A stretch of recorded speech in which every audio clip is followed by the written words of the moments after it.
You didn't quit. You're really like against all odds. You're doing something that no one in the family has done, that none of your friends have done. I'm just gonna say the thing you're not supposed to say. Whatever is mine is looking for me. You have to know what road to take to get to your final destination. Everything that you ever wanted is on the other side of fear. Hello, how y'all doing? I just realized something, and the reason I'm laughing as I'm coming into this video is this is very serious.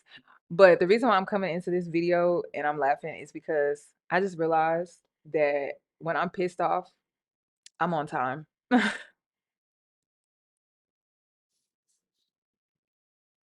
When I'm mad, like when y'all done piss me off, I'm on time. And I'm like, damn, I need to use that.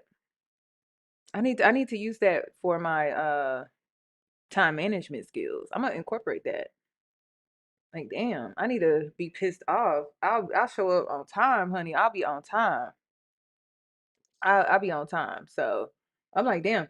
Okay, first, I don't even know where to start with this. First, let me start with the chat GPT claims. Okay, y'all.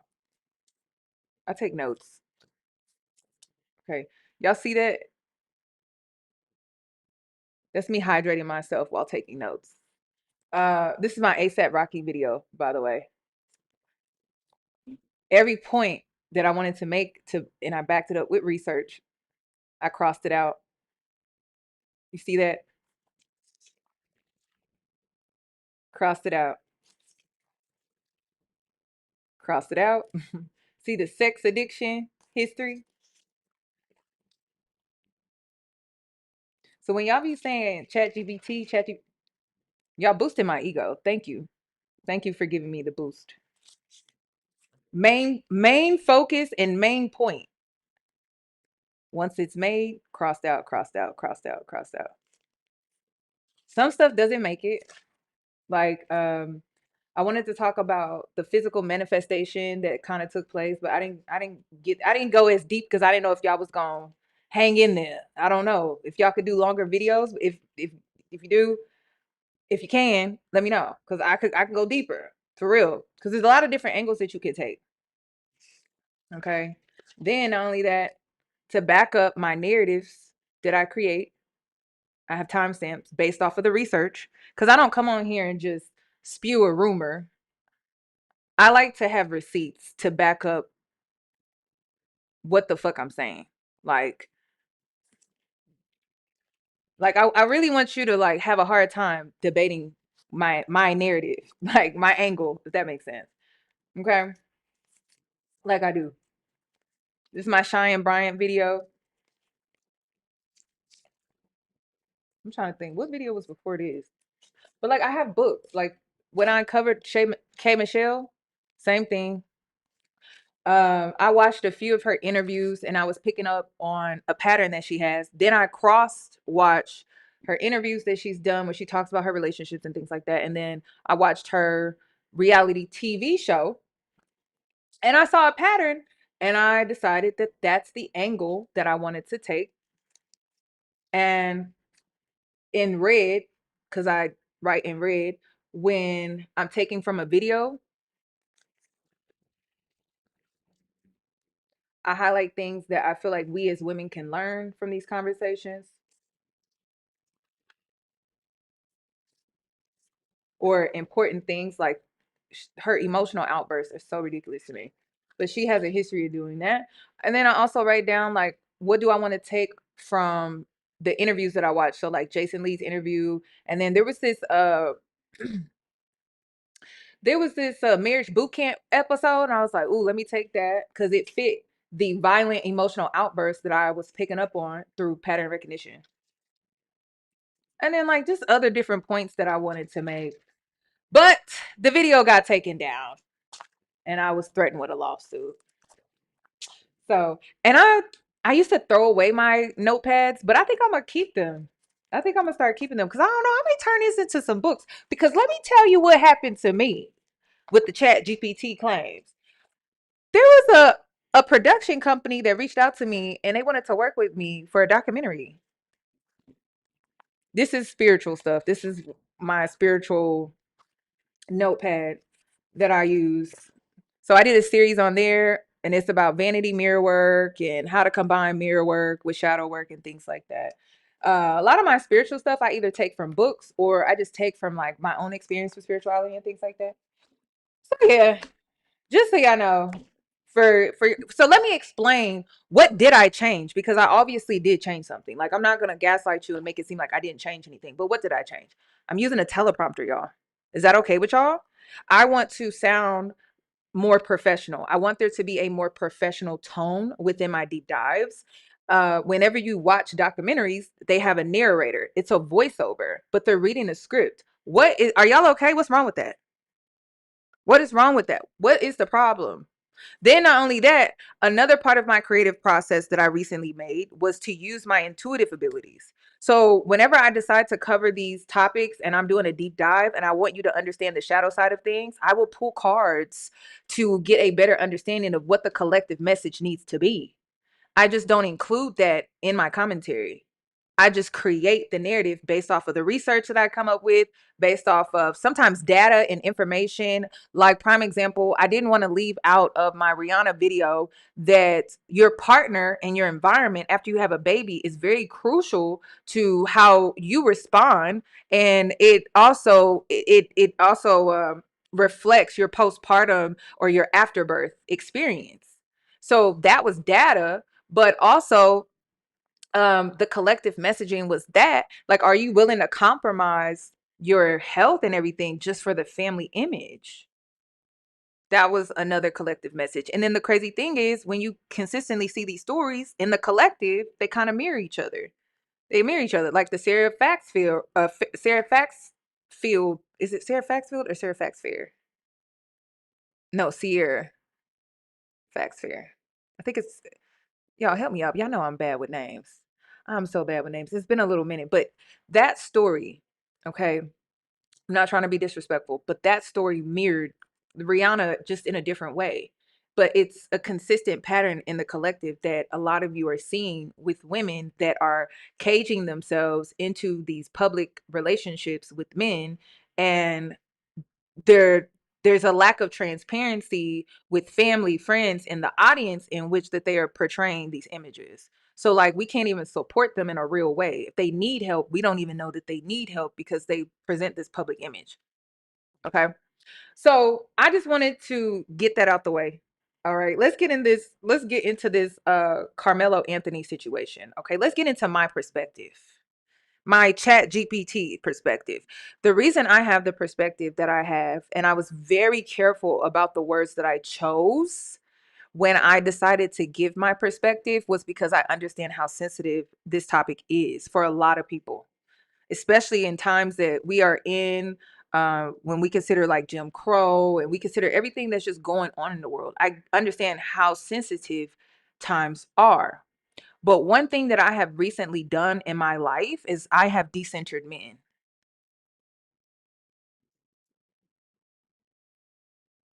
Chat GPT didn't tell me to do that shit. That's something I decided to do. That's the inner work that I decided to do. I decentered men. I thought we all did. I thought a lot of women did. So when I considered this situation, I didn't center a man. I centered myself. I thought about my plight. And this is going to make a lot of women uncomfortable because I'm standing on what I said. I'll say it again and again and again and again and again and again because I decentered men. So when I saw the situation, when I was reading the facts, some of you are talking about I didn't do enough research, and a lot of you are coming from TikTok. I'm like, I read I'm just thinking to myself like, uh I'm reading from trusted publications.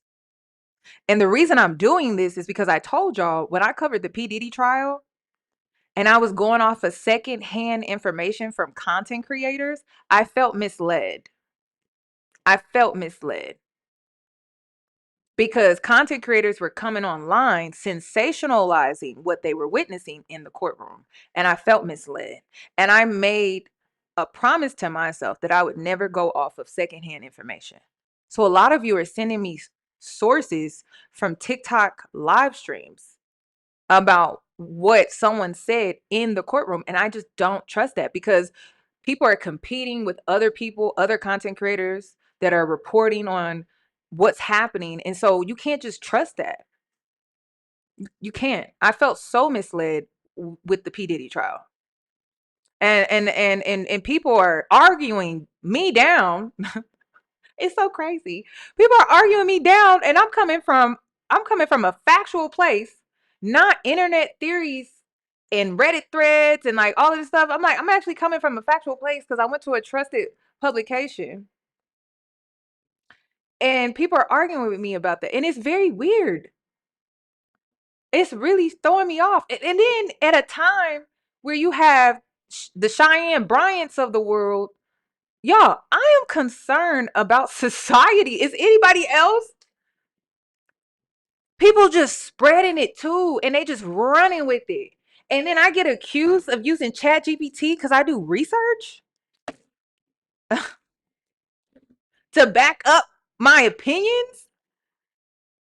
But if I was a Cheyenne Bryant and I just went off the emotions of the collective and I fed you whatever you wanted to hear, you'd be like, oh, that's facts. That's the truth.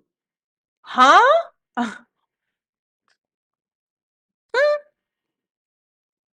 So I looked into this situation. I just looked at the facts. And when I consider what I recently did, what recently happened to me. I told y'all about the robbery attempt. All right. I became extremely paranoid after that robbery attempt. So paranoid that I had to look into defense laws because I had PTSD. And I noticed that I had PTSD because now if you walk up behind me, you could just be passing me, like passing from behind. You're just walking by. But because of what happened to me, I am paranoid as hell. I am so paranoid now, and I catch myself being super paranoid. But I carry my pum pum, and I was recognizing the paranoia, and like, girl, I was freaking out. I'm on my walk. I'm on my long walk like Jill Scott, and girl, the wind was blowing, the tree leaves moved. I thought somebody was behind me, and I'm like, oh, fuck. It's just the trees. It's just the leaves. So like that's been what I've been going through since then. So I didn't feel confident in carrying a deadly weapon around, being so paranoid like that, because that could really jeopardize my safety when it comes to, self-defense. So I educated myself. I live in Texas, by the way, for those wondering. And I educated myself probably about a little over 3 months ago. And I educated myself on how to properly stand my ground and exercise self-defense. And that's when I learned, and it was crazy. And I'm so glad I looked into it because I regained some confidence. I replaced that paranoia with self-education, and I gained my confidence back. So now I know how to properly defend myself, protect myself physically if I feel threatened, but also protect myself legally if I find myself in a situation where I do need to exercise self-defense. So now I'm not walking around paranoid. I'm walking around educated. This is how deep this is for me. So again, centering self, decentering men, centering self based off of my lived experiences, by the way. But this is Chat GPT. So another point, what my point is, what I found out was, okay, when you're using deadly force, your life has to be threatened with deadly force. You cannot use a deadly weapon or use deadly force if there wasn't a deadly threat. I also learned that I cannot shoot off uh gunshot warnings in a public space. can't do that just because I feel threatened. Just because I feel threatened, I can't do that. And I'm like, oh my God, thank God I looked into that. Thank God I looked into that. So if I feel threatened, right? If I feel threatened, but it's not deadly force, okay? Which matters. This is the key part in Texas law. This detail, because it's stand your ground, but how you stand your ground matters. How you stand your ground matters. It's not about you just standing your ground. It's not that simple. It's not. It's not that simple. Because the way Texas law is set up, okay, if you use disproportionate force, it's not self-defense. So you can't use deadly force against someone that is not using deadly force. A push is not a deadly force. A man on the street bothering me, but it's not using any type of deadly force, I can't then just pull out my pum pum and go to town. I can't do that. I have to now defend myself with non-deadly force. So I have to defend myself with either pepper spray, a taser, hell, pick up something, throw some shit, toss some shit. I can't use deadly force. I cannot. Just because I feel threatened. And yeah, I feel threatened every time I see a man and I'm by myself. I don't know about y'all, because I don't trust that shit. I don't trust that. So yeah, because I don't know what he cool, he not cool. What type of time is he on? I don't know. So I'm always in that constant anxiety of what is this man about to do? So much can be learned from this situation. And this is the reason why I'm taking the stand that I'm taking on this, because it's educating. Some of y'all are going to end up in a very similar situation if you think that you can just stand your ground and you don't think how you stand your ground matters. You're going to end up in a very similar situation. You think that somebody pushes you and you think you can respond with deadly force? That's not self-defense. And it's very interesting because the builder situation, he used deadly force. He was the antagonizer. He literally caused and initiated the conflict and used deadly force and thought that he was going to be able to claim self-defense. So I'm glad I looked into it and I educated myself on this. Then when it comes to the Asian store, the Asian convenience store man, Mr. Chow, he also used deadly force. Say the kid did steal the water. Nothing that kid did, even with him stealing the water. Let's say he did take the water, right? Nothing that he did to me warranted deadly force. It's all the same to me. But you know what? As a woman, when I take a step back and I really look at everything, men are violent. I'm not safe. Period. So I'm very selective about what I'm defending and how I'm defending it. Period. There are so many choices that these men could have made before they chose to use deadly force. So many different choices. But I can say the same when it comes to how they're unaliving us. They're emotional. They're emotional. And I feel like there's a broader conversation here. And I was fair in my perspective, because even though Karmelo Anthony needed to be held accountable for the violence, he still deserved a fair trial. Why are people downplaying that? Then I have people in my comments saying things like, well, if it was a white man killing us, Black men killing us. Hispanic men are killing us. Men are killing women. I'm not defending violence. I'm not. These men feel threatened because of their ego, because they got you pregnant and they don't want to pay child support. So what they doing? Unaliving. Not only you, but the unborn child. Nowadays, when you go outside as a woman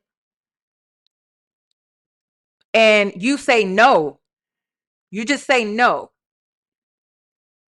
Some of them want to use deadly force against you. I'm not condoning it. I'm not condoning it. Because I'm focused on the behavior. That's what it is. Rejection to some men is a threat to their ego.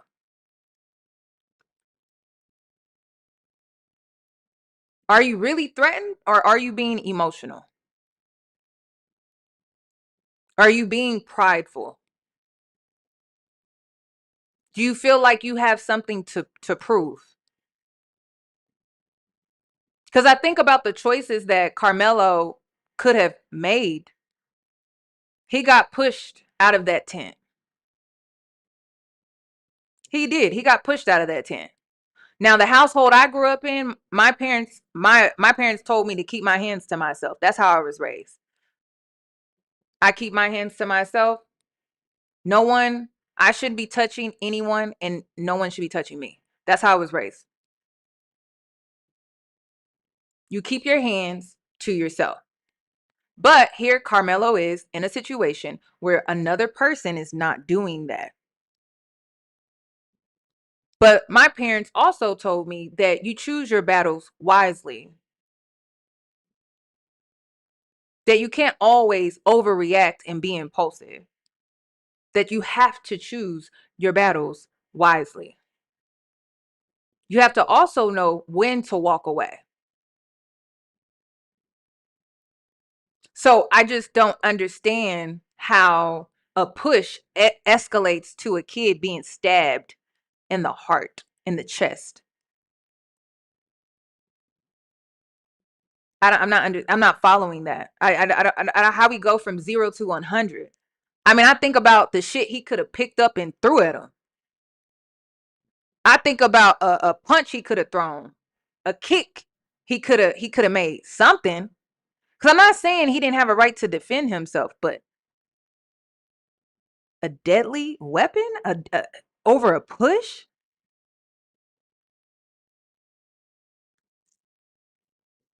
That's what I want to know. Seriously? And then I question, why did he even have a knife at a track meet? And then I'm seeing some women infantilize this 17-year-old boy like he wasn't about to turn 18 years old. You're centering men and you're leaving yourself unprotected.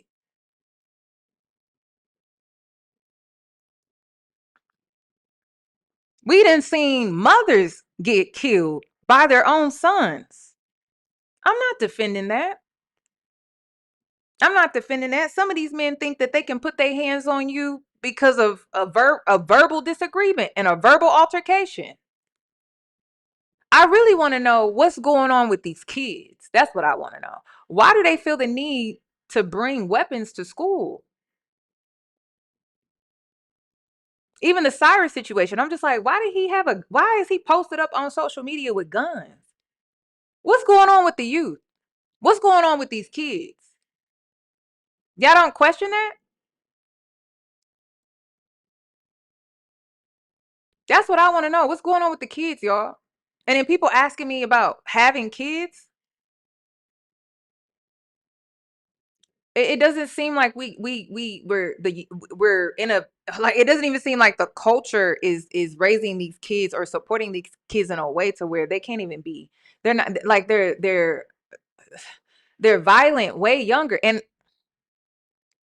the reason why a lot of y'all are mad, and I'm gonna be so real with you, the reason why a lot of y'all are mad with my stance is because y'all have normalized violence through reality TV, the Zeus Network.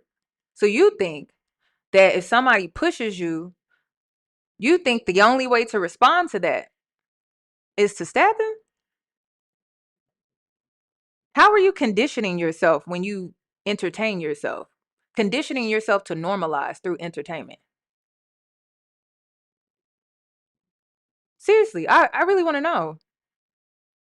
You cannot initiate, I said initiate, you cannot initiate deadly force against someone that is not using deadly force. You cannot do that because now you're escalating that conflict to a level that it did not have to be escalated to at all.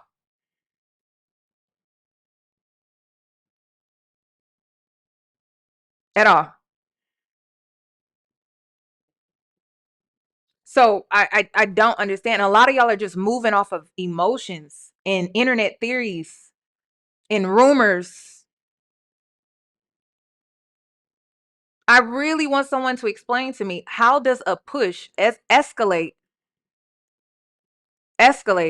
to a stab? I really want to know. And I will be waiting on this surveillance footage. I want to see it for myself. I do. I want to see it. I want to see it for myself. But I can't defend a boy in the culture and in the community that we live in when I'm seeing women get stabbed constantly. I mean, we've seen a spike in women just get stabbed constantly. I can't defend deadly force being used like that very carelessly. Very carelessly. I'm not defending that. I don't give a fuck. Y'all can be mad, unfollow, unsubscribe. I don't give a fuck. I'm not defending that because that very thing that I defend can be used against me. It could cost me my life. It can put me in an unfavorable position. But when you center in men and you're so focused on protecting them, you're not even thinking about yourself at all. Cuz let's rewind. Y'all remember the situation with Megan Thee Stallion? You remember? Tory Lanez?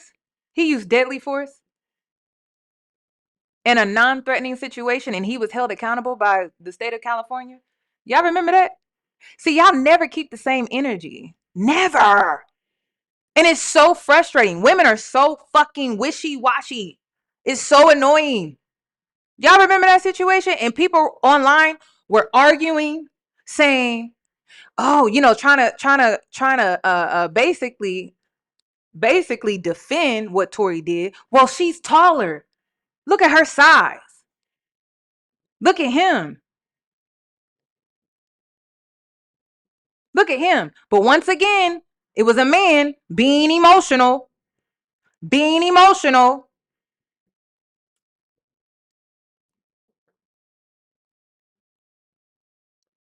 They tried. They tried to come up with a way to defend Tory, and they used her size. They used her height.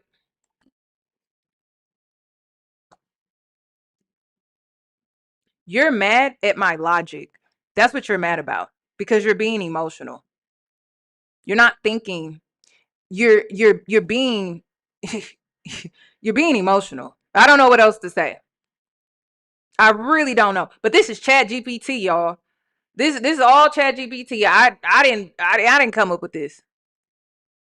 Like, are we serious? Are y'all? I literally cover these things. Like, and people get mad that I keep the same energy, that I'm consistent because I always revert back to my integrity and my principles. That's my identity. Do you fuck with me or do you not fuck with me? That's what I want to know. It's the same every single time. Right is right, wrong is wrong, right? You cannot use deadly force in a situation where when a person is not using deadly force, and you cannot always say size is your reason for using deadly force.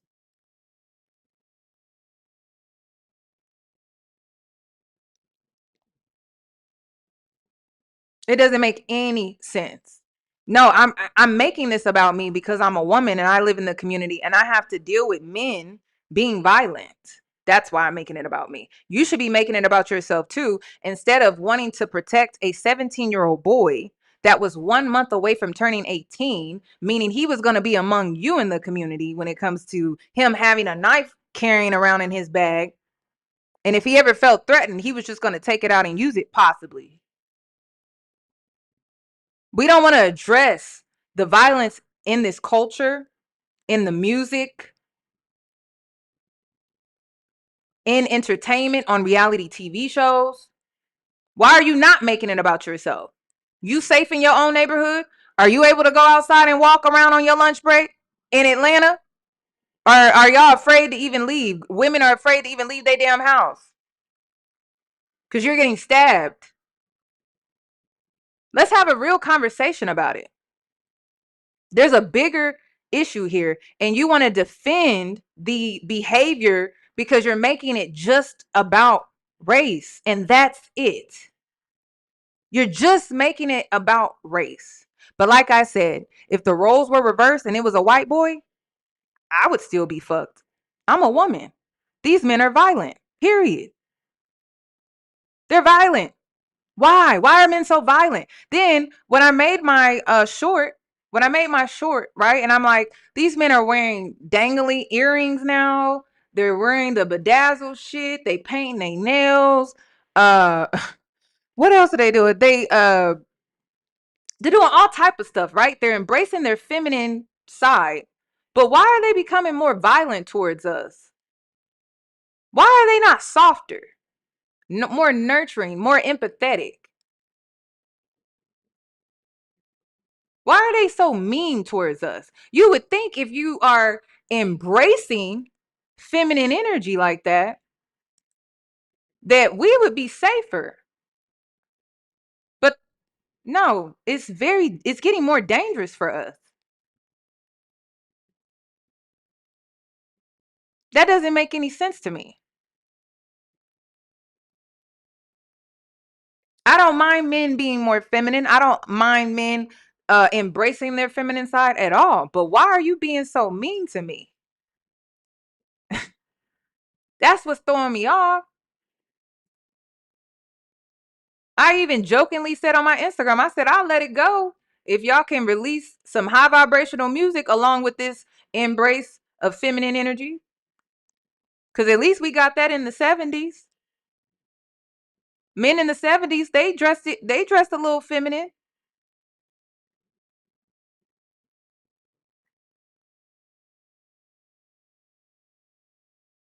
I, I literally said, even though he needs to be held accountable, that he deserved a fair trial. How many times do I have to say that? It's called nuance. I can have an understanding here and I can have an understanding here. He deserved to have a fair trial. I don't believe he had a fair trial. Why do I care about that? I have black brothers. I have a black father. Even in accountability, fair judgment, I feel like a person is entitled to. I always say that you have to be accountable for the role that you played in whatever situation you find yourself in. Right? But that accountability has to be fair to me. Has to be fair. And black people, I'm gonna tell you this because you know what's sad is that when these situations occur, we do the same thing every single time. But primary elections, do you vote during primary elections? Do you vote to have certain representatives that can be the voice and representation for you beyond the gatekeeping so that we can get protection? Or do you only get outraged when these situations happen and that's it? And then you don't really fight for yourself? I want to know. because it's the same thing every time. But then when I go to primary elections and I'm at the voting booth, I don't see y'all for real. I don't be seeing y'all. But that's where it starts. That's where the change actually happens. I thought about this. I sat on this. I reflected on this. I considered a lot of different angles. I did. And I centered myself while doing it because I'm a Black woman. I have experiences and I don't feel safe in the culture. Just being real with you, I don't feel safe in this culture. When that robbery attempt happened to me, I was scared that that man was going to stab me because I had seen so many articles of women being stabbed. And it's a blessing that I'm even still here. And then you wonder why I'm not supporting what he did. I'm not supporting violence like that. But I'm also not supporting the fact that Austin pushed him either. I'm not supporting that either. It's nuance. That's what that is. That's what that is. But you know what? Sometimes in life, you expect for other people to do the right thing and they don't.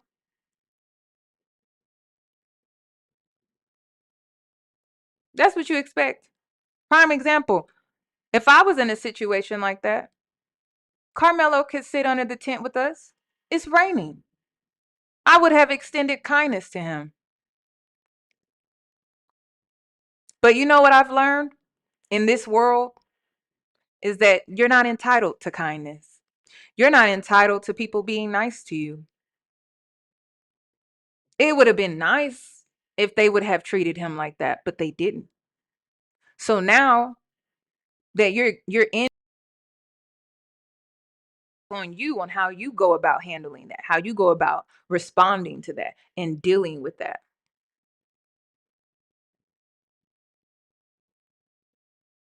But you can't always just be irrational and impulsive and just jump from 0 to 100. You can't do that. And we have to teach our kids how to walk away. We do. It could save them their life. There have been times where I've been pulled over by the cops. I don't want to comply. But I think about my motherfucking life and how valuable it is. It's a fucked up situation, but I think about my life. Let me comply. Let me get this shit over with so I can go on about my day. This is only just a few minutes of my time. Let me just get this shit over with and go on about my day. Even though I'm being racially profiled. And then people wonder why I don't want to bring kids into this shit.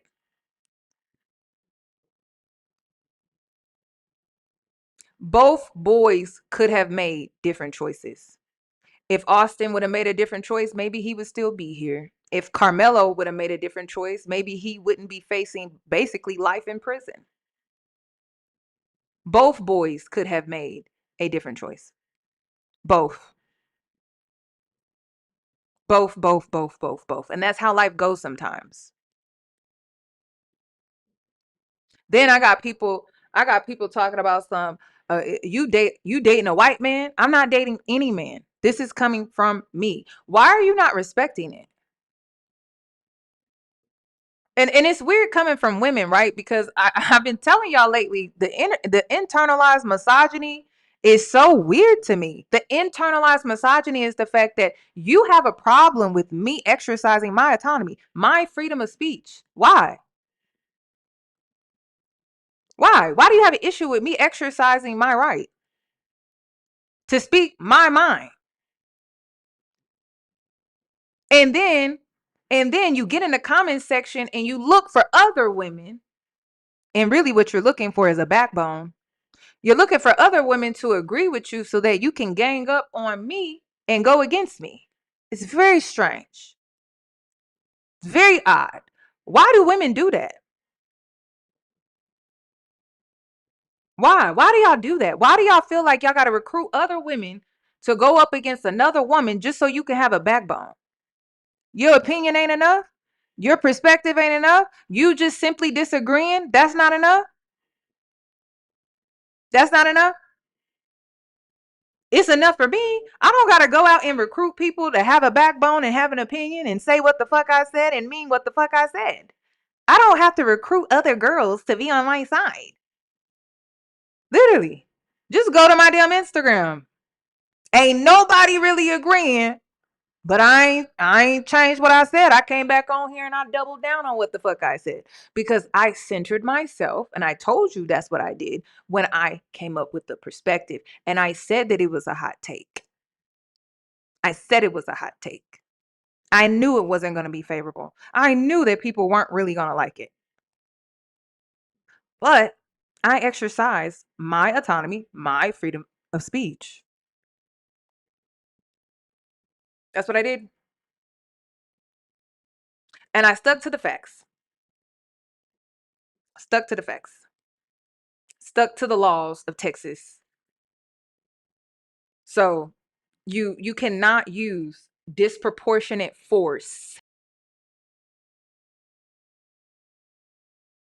You know how to properly defend yourself, and you know how to legally protect yourself in self-defense. I'm not changing. I'm not backing down on what the fuck I said, because you need to know that. You need to know that. With the racial tension increasing in this country, you don't think you need to know that? Huh? You don't think you need to know that? And I don't agree with the whole, you just walk away, don't defend yourself. You need to know how you can defend yourself sometimes. And when it came to Karmelo Anthony, I'm like, use your hands, your feet. Hell, pick some shit up and throw it. Go get your friends and come back. Something. But disproportionate force it's not going to help you legally. It's not going to keep you protected legally. So if you want to be ignorant, be ignorant. It ain't my life. It's yours. But I'm not going to be ignorant. If a situation pop off and I need to defend myself, I know how to go about that and defend myself physically and protect myself legally. That's called being smart. That's what that is. So I hope this situation, I hope it encourages you to go educate yourself on self-defense in your state and educate yourself on how you can protect yourself legally when it comes to self-defense. How you can, if you have a stand your ground law, what does that mean? What does that look like? Because how you stand your ground, that matters.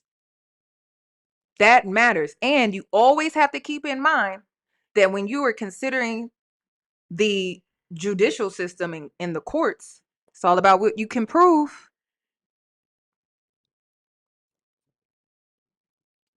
Y'all remember that movie Enough? Y'all remember, if you ever watched the movie Enough with Jennifer Lopez? Did y'all see the lengths that she had to go through to defend herself so that she could legally protect herself? And why did she go through all of that? Because she was trying to protect herself and her daughter.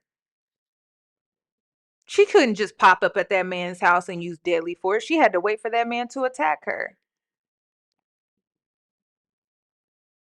Learn how the system works. She had a plan. And you know what's even sad is that women are sometimes in these situations where it's hard. They're trying to escape their abuser. It's a DV situation. It's hard to prove that their abuser is deadly to them. We women go through this too. So when I decided to give my perspective, I centered myself, and I won't apologize for that. I won't. As Black women, oftentimes we are meant to dismiss our own plight and our own experiences to protect the Black man. And I'm not doing that. But what I will say is, as a Black woman that has a Black active daddy that helped raise me, and someone that I respect, and two black brothers that I love very dearly, that Karmelo Anthony, he deserved a fair trial.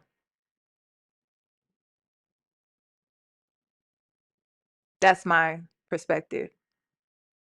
So I'm centering myself, but I'm also considering the men in my family that I love. That's what that is. They listen, in a situation like that, he deserved a fair trial.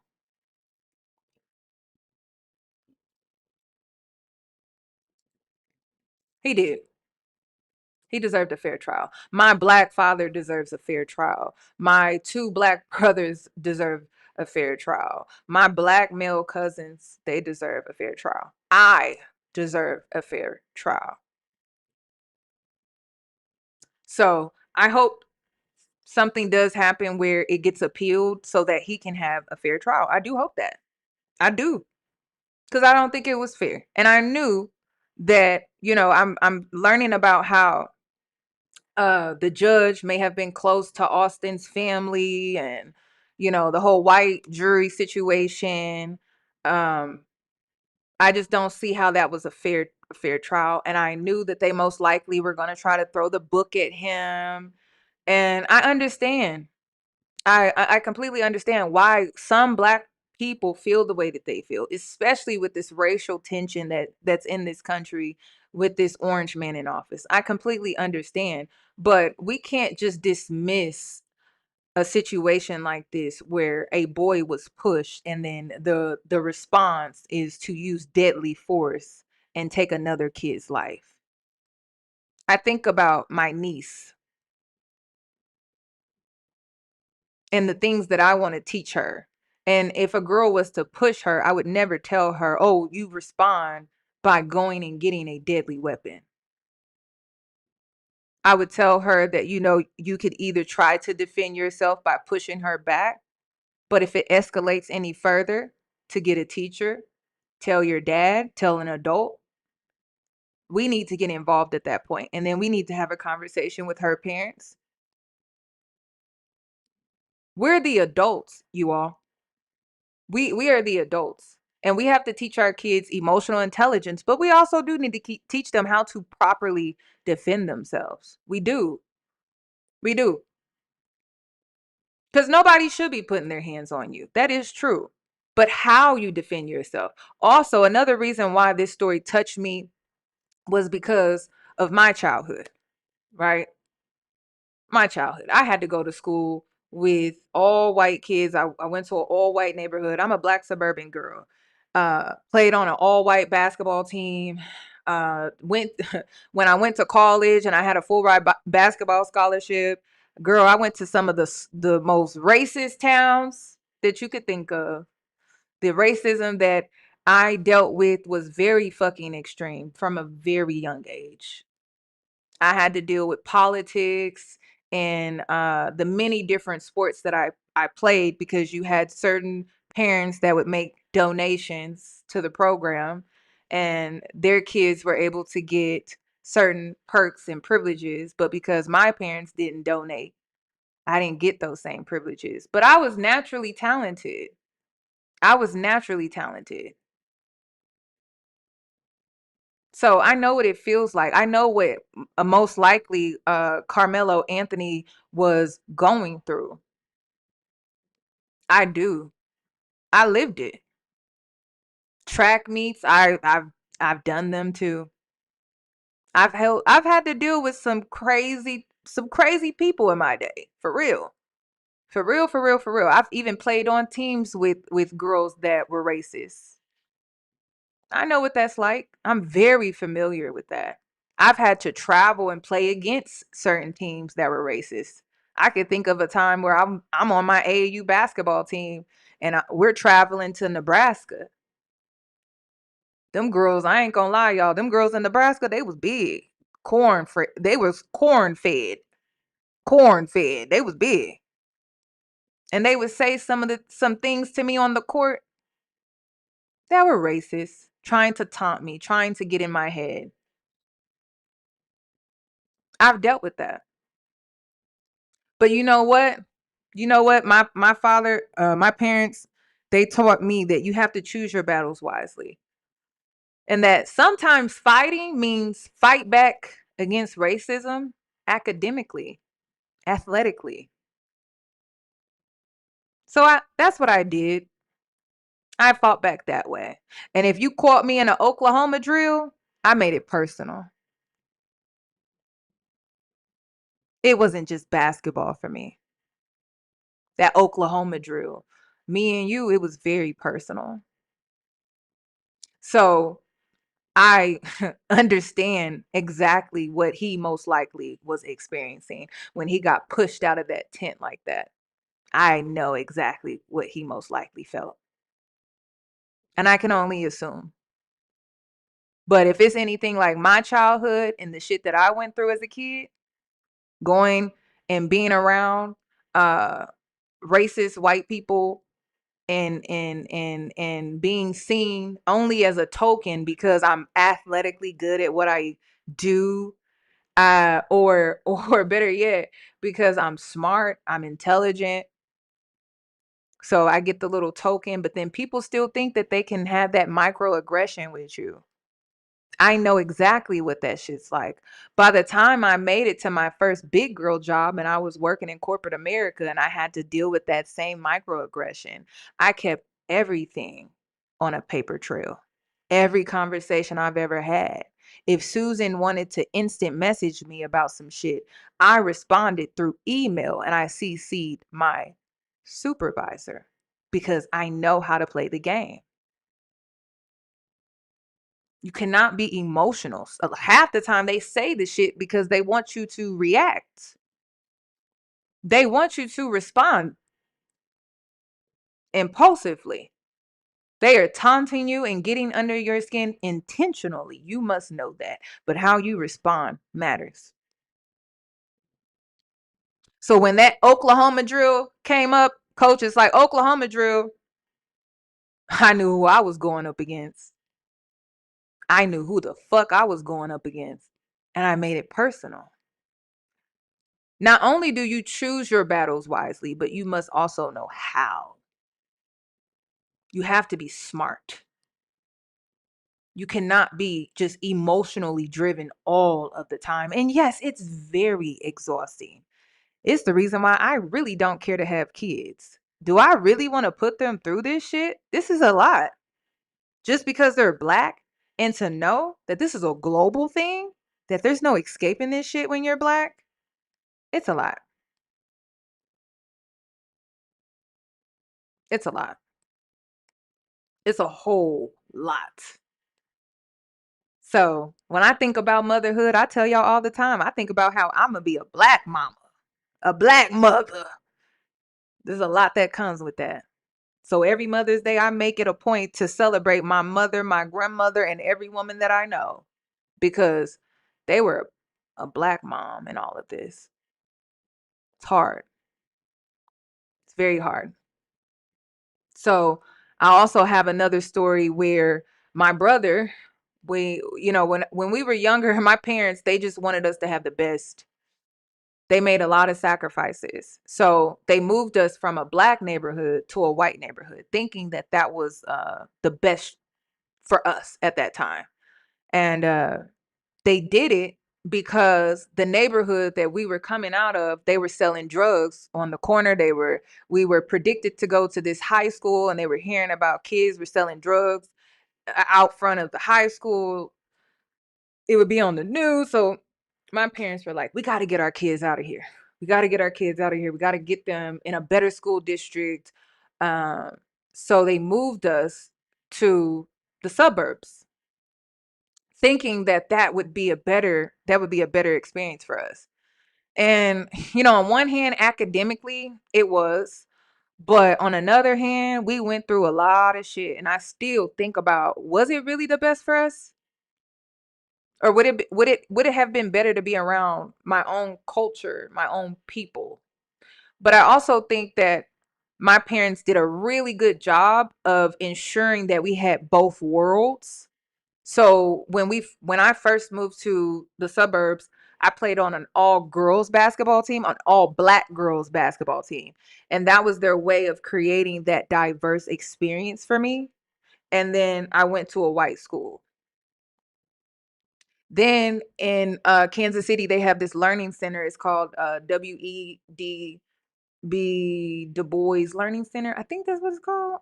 It's a learning center, but it's black kids. So it's like they would send me down there and they would that's where I learned to really read and write because I struggled as a kid. I have a speech impediment. And I struggled a lot because when I was younger, I was not verbal really. I was nonverbal. A lot of people don't know that about me, but that's part of my story too. And so they would send me down there and I would learn how to read and write, basic math skills and things like that. And that was their way of also helping me have that balance of being in different spaces and it's diverse. So when we move to an all white neighborhood, the most shocking thing about the experience was my parents, their main reason, and they would tell you to this day, we had to get out of that neighborhood because of the drugs. The drugs, the crimes, right? Man, I'll never forget when I went to my first house party. They had so many drugs. I mean, we talking cocaine, we talking 8 ball, we talking pills. Shit I ain't never heard of.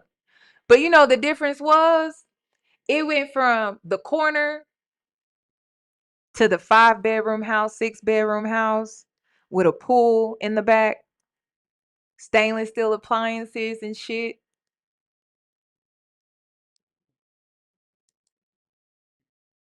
Yeah. Oh, do I plan on writing a book? Absolutely. And I'm like, my parents will not believe this shit. They got all these damn drugs. And you know how easy it was to get alcohol in a white community? That shit was easy as hell. That shit was so easy. You just go ask their parents. The first time I ever smoked marijuana, it was in a white boy's basement with a bong, and his parents was upstairs. And when I came over, they greeted me. Hey, how are you? It's nice to meet you. They were like liberal people. But then the conservatives, them the kids that you really need to watch out for. Them the ones that be slanging. You know what I mean? So I had the best of both worlds because I was able to see that they ain't no better than them people in the hood. And sometimes in the hood, them people ain't no better than the people in the suburbs. That's what I watch. Literally. It was crazy. So, and it's just they get away with things, you know, it's systemic, really. You know, they're the judges, the police officers, the lawyers, that's it. That's all. That's why I said he deserved a fair trial, y'all. He deserved a fair judgment, but also held accountable. Because I'm a black woman, I have to go out into this culture and deal with violence at times when I'm not even bothering nobody. I'm just minding my damn business. So that's why I have the perspective that I have. I also remember one time. There was an incident when we first moved. My brother really struggled. My older brother really, really struggled. I think white boys were intimidated by, I don't know, like his size. I don't know what they were intimidated by him, and he struggled. When he transitioned, he had a very hard time, and he would get into fights a lot. And the first fight that he got into, and he could tell y'all the story. The first fight he ever got into, this white boy spit in his book, his notebook.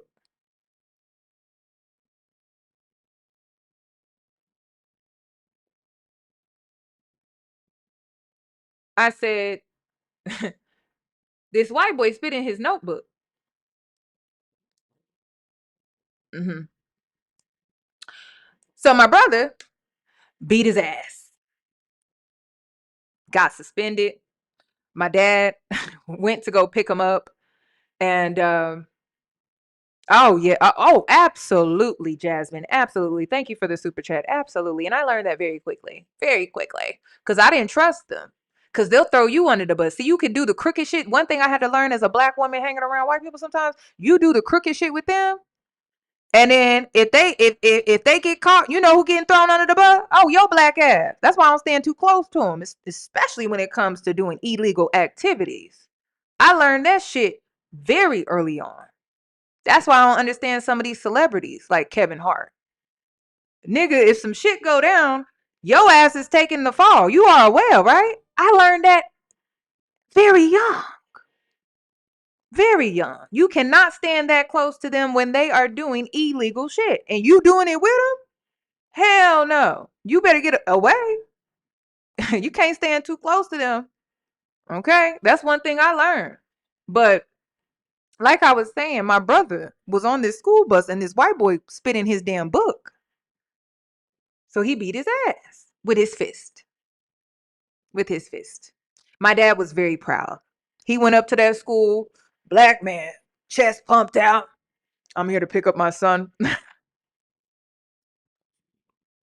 Took him out to go get some ice cream. What you want to do today? He'll tell you the story. What you want to go do today? What you want to go do today? We on your time. What you want to do? He was suspended for like 2 weeks. He was at home chilling. My dad was so damn proud. But it never stopped after that. White boys kept bothering him. And y'all know, if y'all see my brother, he a big guy now. He's a big guy now, but back then he wasn't even that big yet, you know. But he was known for putting white boys on their back because he was a lineman. So I don't know. He just had a hard time. It was I definitely think it was jealousy. Because I even experienced it, but it just looks differently for us as girls, as women sometimes. And you know, racism to me a lot of times is jealousy and envy. Y'all hearing about how they taking peptides now so they can pump melanin in their skin so they can have a nice tan? Crazy, but yeah. But so yeah, he would put them on their back. But I just remember me and my brother, because my older brother, he was 2 years older than us. Well, 2 years older than me, 3 years older than my younger brother. And so when we were in middle school, he was in high school by himself for 2 years. So there'd be times we would be getting off the bus. Me and my younger brother, we'd be getting off the bus, and we would be on the bus like trying to get off, and we would see there was a whole crowd in the front yard. And we like, what the hell is going on?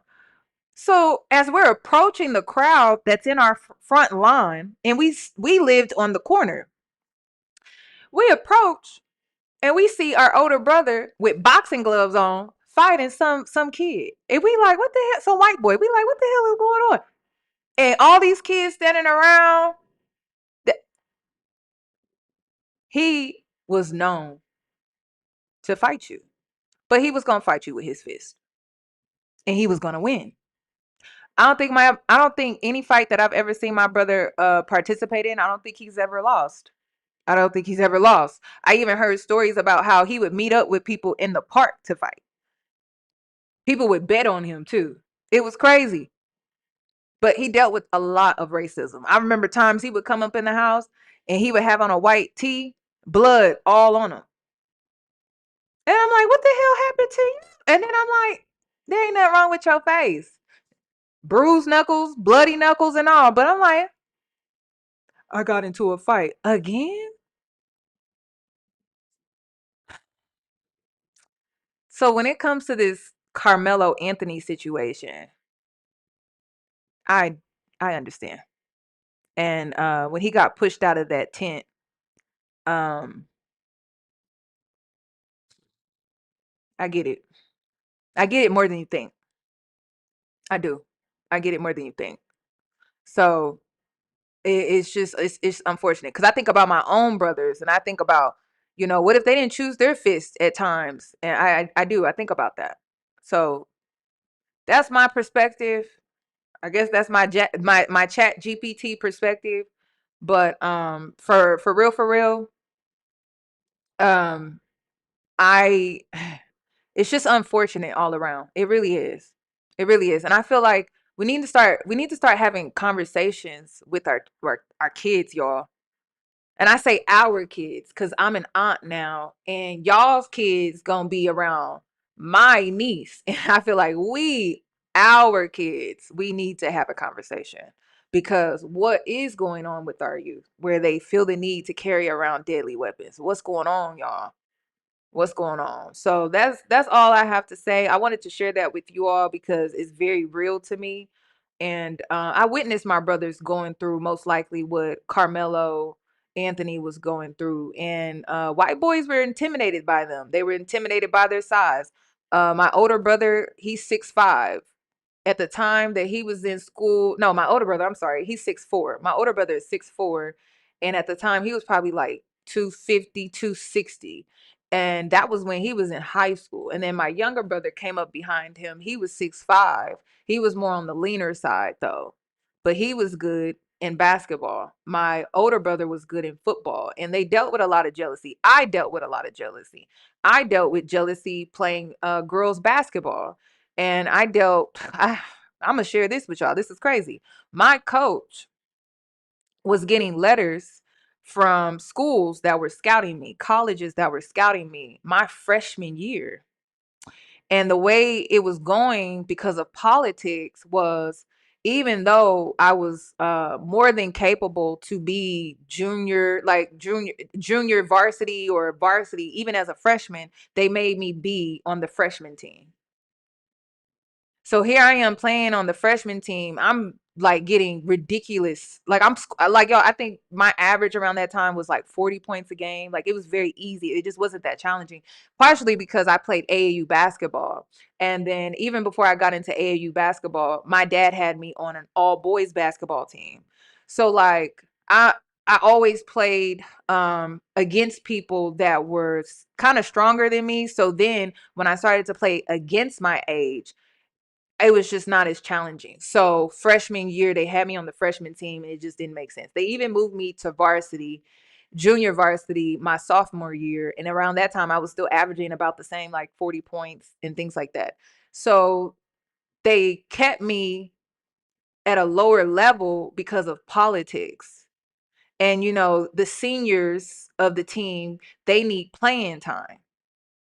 But the crazy thing about the experience was my coach never told me about the letters that he was receiving on my behalf when I was being scouted as a freshman, junior, or a freshman, sophomore, or junior. I had my dad actually, because he was very proactive in my scouting process. We found out through my scouting process my senior year that I was being reached out to. My coach was receiving on my behalf, and he never told me. He never told me. He never told my dad. Nothing. And it was because it was going to mess up his program because of the politics. Parents were making certain donations where we got new jerseys, we got new basketball shoes and things like that. This is the shit I'm dealing with at in high school. This is what black people go through. This is what we deal with. So here I am experiencing this level of racism over here, and then my brother is experiencing it. My younger brother is experiencing it. Like we're all experiencing it in different ways, and it just looked differently. And as a woman, you know, it tends to be more passive aggressive. But for men, you know, it's more direct. And my brother didn't take that shit. So the way I handled it, when girls would be passive aggressive and racist towards me, I'm gonna get you at the Oklahoma drill. I'm gonna meet you in the Oklahoma drill. Or during practice, I'm gonna be rough with you. I'm just being honest. I'm just being honest. I'm gonna be very rough with you. Very rough. And it's personal. And it's personal. So it's real. Like for real. So when I say I know what Karmelo was going through, oh, I know. I know. I know. And I've been in situations where I had to make the right choice, y'all. I could not respond emotionally. I had to make the right choice. And it would be very hard. It would be very hard. Um, so yeah. That's my story. That's my truth. And yeah, it's a lot. And I do want to know, do y'all think putting black kids in a suburban area is really the answer? Because I have a different perspective on that. I don't think so. I don't know.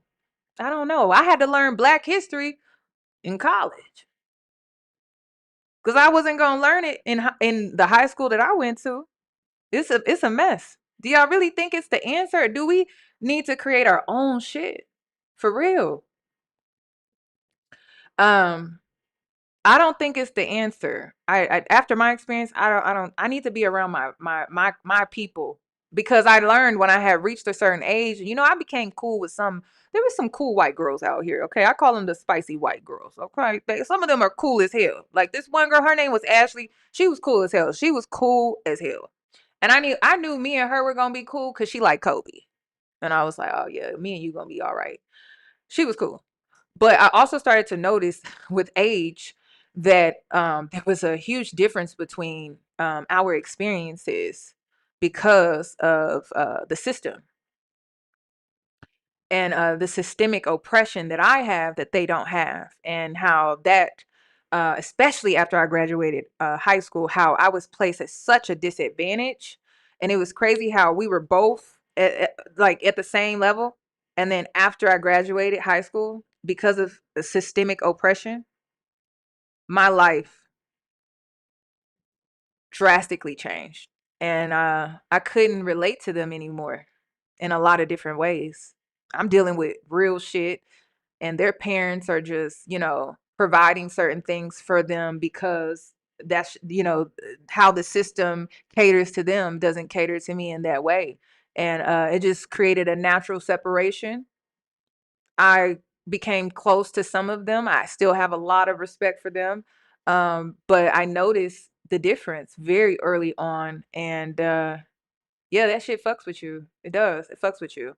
I sometimes question if I had equal opportunities, where would I be with that? I see where it got them, but I'm like, damn, where would I be with that shit?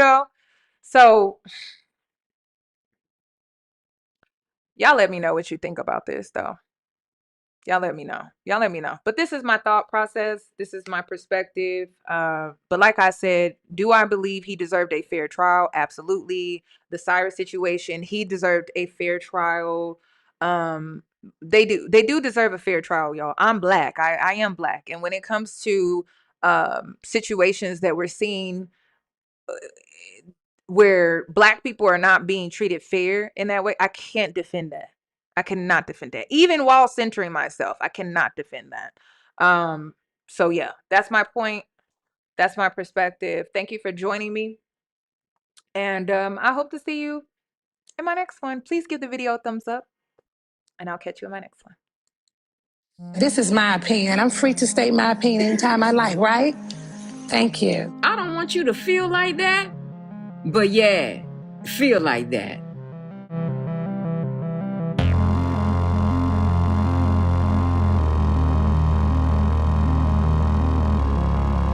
This is my opinion. I'm free to state my opinion anytime I like, right?